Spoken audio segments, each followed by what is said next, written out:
नमस्कार, स्वागत है आपका एबीपी न्यूज में। मैं हूं अवधेश और न्यूज एट 10 की शुरुआत करते हैं। सबसे पहले आपको उन 4 खबरों के बारे में बता देते हैं जिन्हें आगे आप विस्तार से देखेंगे। मौसम की बदलती चाल पहाड़ी इलाकों पर भारी पड़ रही है। सबसे नई तस्वीर हिमाचल प्रदेश की कुल्लू की है। यहां आसमान में छाए बादलों ने बरसना शुरू किया तो जमीन पर तबाही के हालात बन गए।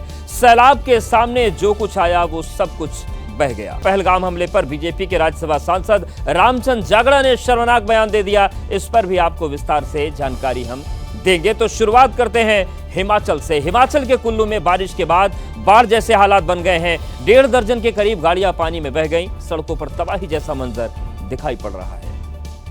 बताया जा रहा है कि पानी अचानक से आया और सड़कों पर मौजूद गाड़ियों को अपने साथ बहाकर ले गया। कई गाड़ियां तो मलबे में धंस गई। ये तबाही कुल्लू के रामपुर में हुई, जहां बारिश के बाद हालात एकदम बिगड़ गए। जो जहां था वहीं फंस गया।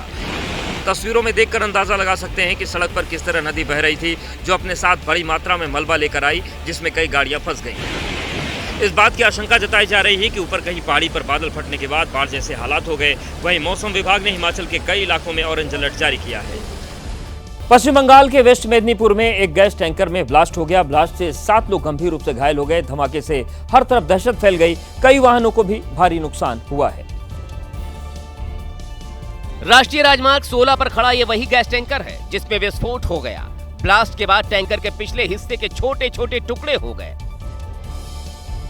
विस्फोट इतना जबरदस्त था कि इसकी आवाज कई किलोमीटर दूर तक सुनाई दी। तेज धमाके से इलाके में दहशत फैल गई। आसपास के कई घरों और वाहनों को भारी नुकसान हुआ। तस्वीरें देखिए कैसे स्कूल बस, सामान ढोने वाले वाहन, बाइक पर इस ब्लास्ट का असर पड़ा। ब्लास्ट होने की वजह से इसकी चपेट में 7 लोग भी आ गए, जिनकी हालत गंभीर है। उनका इलाज मेदिनीपुर मेडिकल कॉलेज में किया जा रहा है। बात करते हैं जम्मू की। जम्मू के भद्रवाह में सुरक्षा को देखते हुए कई मोबाइल टावर बंद कर दिए गए, जिससे इंटरनेट सेवा ठप हो गई है। पब्लिक वाईफाई भी काम नहीं कर रहे हैं और इसे टेम्परेरी तौर पर लागू किया गया है। जम्मू के भद्रवाह में टावरों को आईजीपी के आदेश के बाद बंद कर दिया गया है। आदेश में बताया गया है कि ये कदम सुरक्षा को देखते हुए उठाया गया है। डर है कि कुछ विरोधी तत्व इंटरनेट का गलत इस्तेमाल कर सकते हैं, जिससे कानून व्यवस्था बिगड़ सकती है। और अब इसी अंदेशे से 27 मई तक भद्रवाह के 37 मोबाइल टावरों को बंद किया गया है। हालांकि जम्मू के बाकी इलाकों में इंटरनेट और पब्लिक वाईफाई पर कोई पाबंदी नहीं है। और अब बात करते हैं बीजेपी नेताओं के बेलगाम होते बोल की। पहले मध्य प्रदेश के मंत्री विजय शाह, जगदीश देवड़ा ने ऑपरेशन सिंदूर पर आपत्तिजनक बयान दिया। अब बीजेपी सांसद रामचंद्र जागड़ा ने पहलगाम हमले की पीड़ितों पर विवादित भाषा बोल दी है। सांसद रामचंद्र जांगड़ा हरियाणा के भिवानी में रानी अहिल्याबाई होलकर स्मृति दिवस पर आयोजित कार्यक्रम में बोल रहे थे। महिलाओं की वीरता का बखान कर रहे थे, लेकिन बोलते बोलते पहलगाम हमले की पीड़ित महिलाओं का ही अपमान कर गए। जिनकी मांग का सिंदूर छीन लिया गया। अगर उन्होंने अहिल्याबाई का इतिहास पढ़ा होता तो उनके सामने उनके पति को कोई निरपराध इस तरह से गोली नहीं मार सकता था, चाहे वो भी शहीद हो जाए। वीरांगना का भाव नहीं था, जोश नहीं था, जज्बा नहीं था, दिल नहीं था। रामचंद्र जांगड़ा यही नहीं रुके। उन्होंने आतंकियों की गोली का शिकार बने मृतकों पर भी सवाल उठाए। हमारे आदमी वहां पर हाथ जोड़ के मारे गए। जो व्यक्ति मारने के लिए आए हैं, जिनके अंदर दया का भाव नहीं है, हाथ जोड़ने से कैसे माफ कर दें? अब रामचंद्र जांगड़ा के इस ज्ञान पर सियासी संग्राम शुरू हो गया है, तो बीजेपी पर भी सवाल उठ रहे हैं।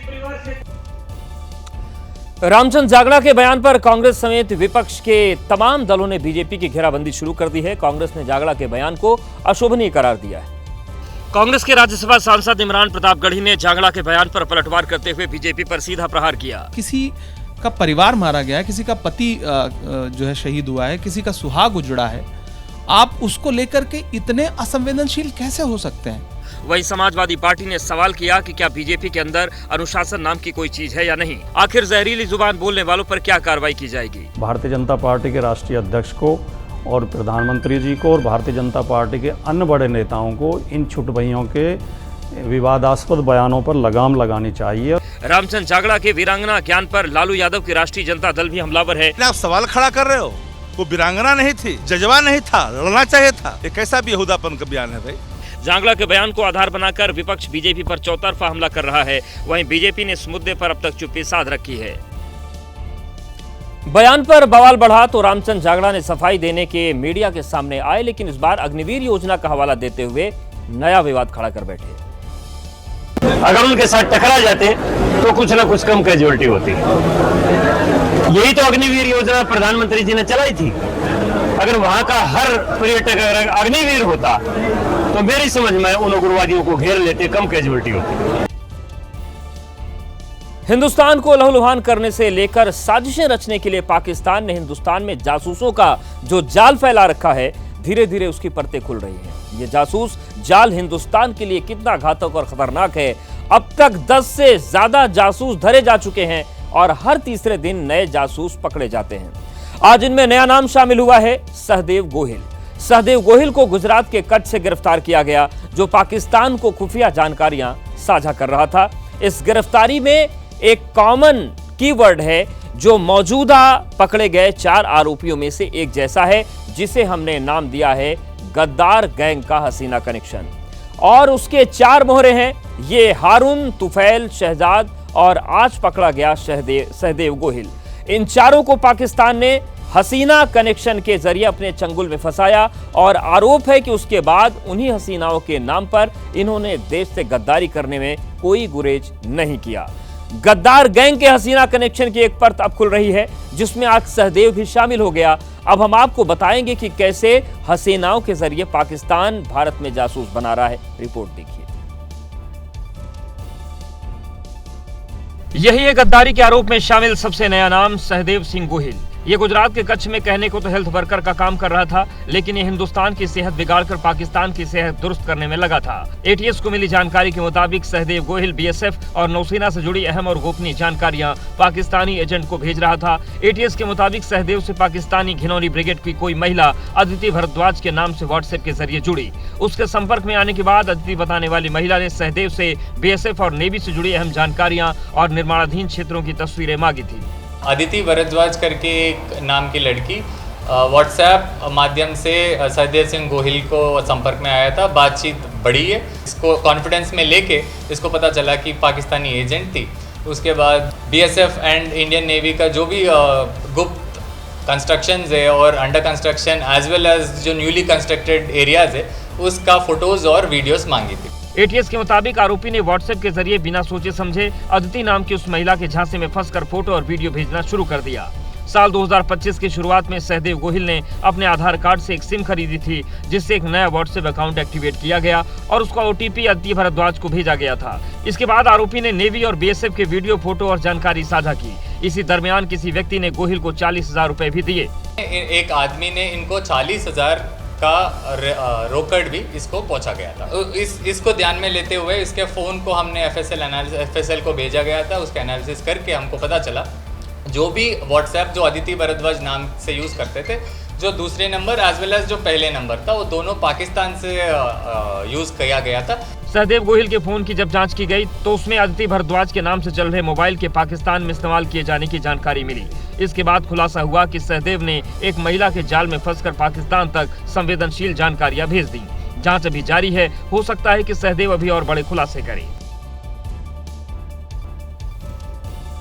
तो हारून की ये जो कहानी है दिल्ली से जुड़ती है और अब तक जो बात निकलकर सामने आ रही कि ये भी पाकिस्तान दूतावास से संबंधित था। मुजम्मिल नाम का जो वहां का व्यक्ति है उसके संपर्क में था और उसके बाद आगे की जांच चल रही है। अब बात गद्दारी के आरोपी वाराणसी के तुफैल की, उस पर भी जांच एजेंसियां रोज नए खुलासे कर रही हैं। जानकारी के मुताबिक तुफैल ने पाकिस्तान में बैठी नफीसा नाम की महिला को वाराणसी, दिल्ली समेत तमाम जगहों की तस्वीरें और वीडियो भेजी थी। उसने नफीसा के कहने पर अपनी मोबाइल की जीपीएस लोकेशन भी ऑन कर रखी थी, जिसमें हर तस्वीर के साथ सटीक लोकेशन भी पाकिस्तान पहुंच रही थी। नफीसा पाकिस्तान आईएसआई की बड़ी हैंडलर बताई जा रही है। नफीसा ने तुफैल को अपना असली नाम भी नहीं बताया था।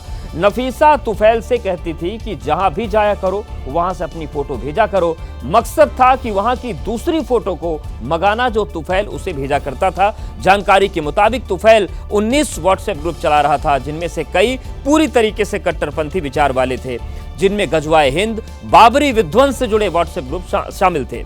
तुफैल ने कई चैट्स को डिलीट भी किया, उन्हें भी अब रिकवर करने की कोशिश की जा रही है। वाराणसी में तिरंगा यात्रा निकाली गई। यात्रा में उप मुख्यमंत्री केशव प्रसाद मौर्य, बीजेपी प्रदेश अध्यक्ष भूपेंद्र चौधरी और राष्ट्रीय महामंत्री सुनील बंसल ने शिरकत की और यहां पर सेना के शौर्य को सलाम किया गया।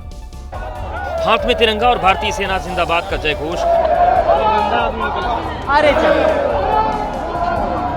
कुछ इसी अंदाज में तिरंगा यात्रा काशी विद्यापीठ के गेट नंबर 3 से पटेल चौराहा की ओर आगे बढ़ी। तिरंगा यात्रा में दर्जनों महिलाएं सबसे आगे कदमताल करते दिखाई दी। Deputy CM Keshav Prasad Maurya, BJP अध्यक्ष भूपेंद्र चौधरी और बीजेपी के राष्ट्रीय महामंत्री सुनील बंसल यात्रा का नेतृत्व करते दिखे। यात्रा में बड़ी संख्या में हर एक समुदाय के लोग शामिल हुए। वहीं सुरक्षा को ध्यान में रखते हुए पुलिस बल की कई टीमों को तैनात किया गया। लालू प्रसाद यादव के बेटे तेज प्रताप यादव ने सोशल मीडिया पर अपने निजी जीवन को लेकर बड़ा खुलासा किया है। एक भावुक पोस्ट में उन्होंने अनुष्का यादव नाम की लड़की के साथ इश्क का इजहार किया है। तेज प्रताप यादव ने एक्स पर ट्वीट के साथ एक फोटो भी शेयर की जिसमें उनके साथ एक लड़की दिख रही है, जिसके बारे में तेज प्रताप यादव ने लिखा कि लड़की का नाम अनुष्का यादव है और वो उससे प्यार करते हैं। तेज प्रताप यादव ने यह भी बताया कि उनका रिलेशनशिप 12 साल पुराना है। हालांकि तेज प्रताप ने इस खुलासे से एक नए विवाद को भी जन्म दे दिया। दरअसल तेज प्रताप यादव पहले से विवाहित हैं। 12 मई 2018 को तेज प्रताप की शादी ऐश्वर्या राय से हुई थी। ऐश्वर्या बिहार के पूर्व सीएम दरोगा प्रसाद राय की पोती और पूर्व मंत्री चंद्रिका राय की बेटी है। हालांकि शादी के महज 1 साल बाद ही तेज प्रताप और ऐश्वर्या के बीच रिश्ते बिगड़ गए। अब दोनों के बीच तलाक का मामला हाईकोर्ट में लंबित है। ऐसे में बिना तलाक पर फैसला आए सोशल मीडिया पर तेज प्रताप यादव के इस नए रिलेशनशिप स्टेटस ने बिहार की राजनीति में नया बॉन्डर ला दिया है। तेज प्रताप यादव ने जिस प्रकार से अपने सोशल मीडिया पोस्ट के माध्यम से बताया कि 12 सालों से वो एक लड़की के साथ संबंध में है, उसके बावजूद उन्होंने ऐश्वर्या से शादी की और बिहार की बेटी की जीवन को खराब करने का काम किया। फिलहाल तेज प्रताप यादव के इश्क वाले खुलासे ने उन्हें बिहार की सियासत के केंद्र में ला दिया है। तेज प्रताप के पोस्ट के बाद अब तेज प्रताप और अनुष्का की कुछ तस्वीरें वायरल हो रही हैं। इन तस्वीरों में तेज प्रताप और अनुष्का साथ दिख रहे हैं। ये वो तस्वीरें हैं जो सामने आ रही हैं। तस्वीरों से लगता है कि करवा चौथ का मौका होगा। अनुष्का छलनी से चांद और तेज प्रताप को देख रही हैं। अनुष्का की मांग में सिंदूर भी दिख रहा है और ये जो तस्वीर है, ये तस्वीर अब वायरल हो रही है और बिहार में राजनीति का दौर भी शुरू हो गया है। आप देखिए अनुष्का और ये माना जा रहा है कि करवा चौथ की ये तस्वीर हो सकती है। शादी हो गई है क्या, ये भी सवाल उठ रहा है क्योंकि सिंदूर दिख रहा है माथे पर। तो ये तमाम बातें हैं, तमाम अटकलें हैं जिनका दौर इन तस्वीरों के सामने आने के बाद शुरू हो गया है। हालांकि तेज प्रताप इस पर आगे क्या बताते हैं इसका भी इंतजार रहेगा। गोपालगंज में मंडप से ही दूल्हे का अपहरण हो गया। दुल्हन के परिजनों से मारपीट कर लूटपाट भी की गई। मारपीट और लूटपाट का आरोप शादी में आए डांस पार्टी के सदस्यों पर लगा है। जिस घर में थोड़ी देर पहले खुशियां थी, वहां मातम का माहौल है। टूटी हुई कुर्सियां इस बात की गवाही दे रही हैं कि शादी वाले घर में किस कदर तोड़फोड़ हुई। शादी समारोह में किसी बात को लेकर डांस पार्टी के साथ कुछ लोगों का विवाद हो गया। आरोप है कि डांस पार्टी के सदस्यों ने घर में घुसकर दुल्हन और उसके परिवार वालों के साथ मारपीट की, गहने और कीमती सामान लूट लिए। यहाँ तक कि उन्होंने मंडप में बैठे दूल्हे की पिटाई कर जबरन गाड़ी में बिठाकर अगवा कर लिया। पुलिस जब तक पहुंचती आरोपी मौके से फरार हो चुके थे। दूल्हे का अभी तक कुछ पता नहीं चल पाया है। केदारनाथ यात्रा में भक्तों का सैलाब उमड़ पड़ा है। इस बार प्रशासन ने श्रद्धालुओं के लिए कई खास इंतजाम किए हैं। तीर्थयात्रियों ने भी सुविधाओं की तारीफ की है।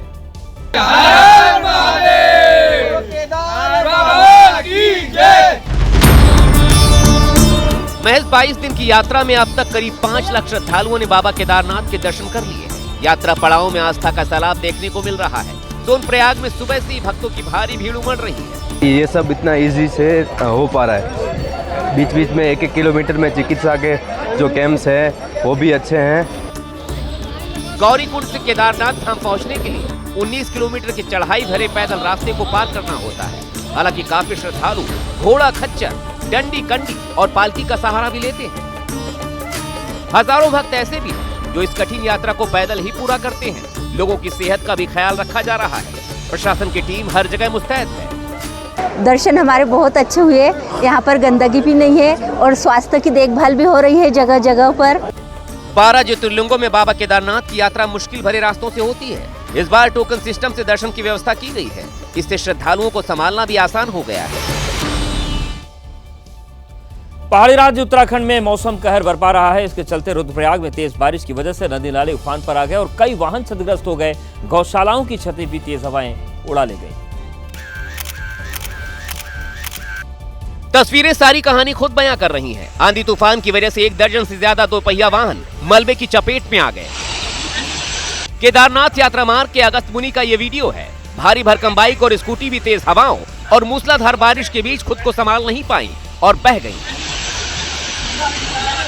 स्थानीय निवासी इन बाइक्स को निकालने में जुटे हैं। अब रुद्रप्रयाग जिले के ही दरमोला गांव की भी तस्वीरें देखिए, जहां तमाम घरों के टिन शेड उड़ गए तो कहीं कीमती सामान पानी में बह गया। कई घरों और गौशाला की छतें उड़ गईं। इससे लोगों को परेशानी का सामना करना पड़ रहा है। मौसम के तेवर अभी भी तल्ख बने हुए हैं। एक भिखारी ने बिहार के एक बाहुबली सांसद से ऐसी डिमांड कर दी जिसे सुनकर वो हैरान हो गए। वहां मौजूद लोग भिखारी की मांग सुनकर हंसने लगे, लेकिन उसकी जिद ने सांसद को जेब से पैसे निकालने पर मजबूर कर दिया। भिखारी की डिमांड से सांसद सुरेंद्र प्रसाद यादव असमंजस में पड़ गए। ये तो बेचारा मांग रहा है 8,000 रुपया का मोबाइल। भिखारी फोन पर लालू यादव से बात करना चाहता था, इसीलिए उसे 8,000 का मोबाइल चाहिए था। इस मांग पर सांसद ने एक शर्त रख दी। 2-3-4 नंबर बता दे कि जहाँ फोन करना है, नंबर बोल के बता देगा तो 8,000 का मोबाइल देंगे। मोबाइल को लेकर काफी देर तक सांसद और अमरजीत नाम के भिखारी के बीच बातचीत होती रही। आखिर में सांसद ने मोबाइल तो नहीं दिया, लेकिन 200 रुपए देकर वहां से चले गए।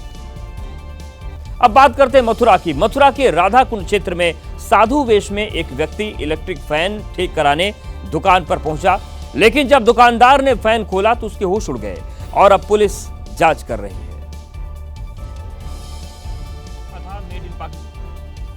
सरहद पार पाकिस्तान में हुआ। वहीं जब दुकानदार ने पंखे की फोटो खींची तो उसे लेकर आया व्यक्ति दुकानदार से झगड़ने लगा और बिना ठीक कराए पंखा लेकर वापस लौट गया। स्थानीय लोगों को आशंका है कि मेड इन पाकिस्तान पंखा ठीक करवाने पहुंचा व्यक्ति बांग्लादेशी घुसपैठिया हो सकता है।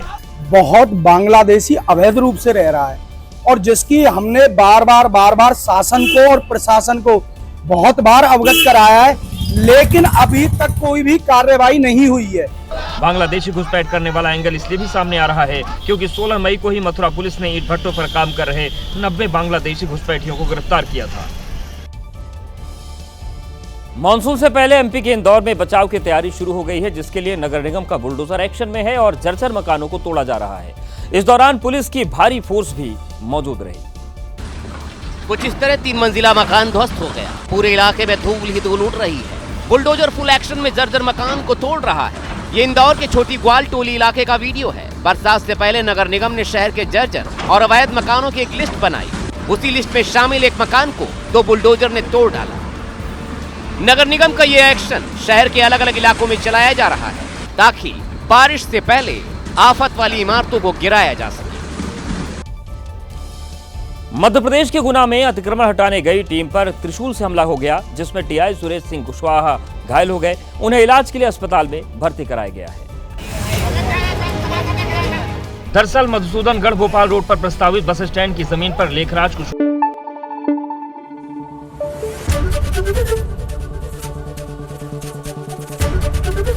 एबीपी न्यूज आपको रखे आगे।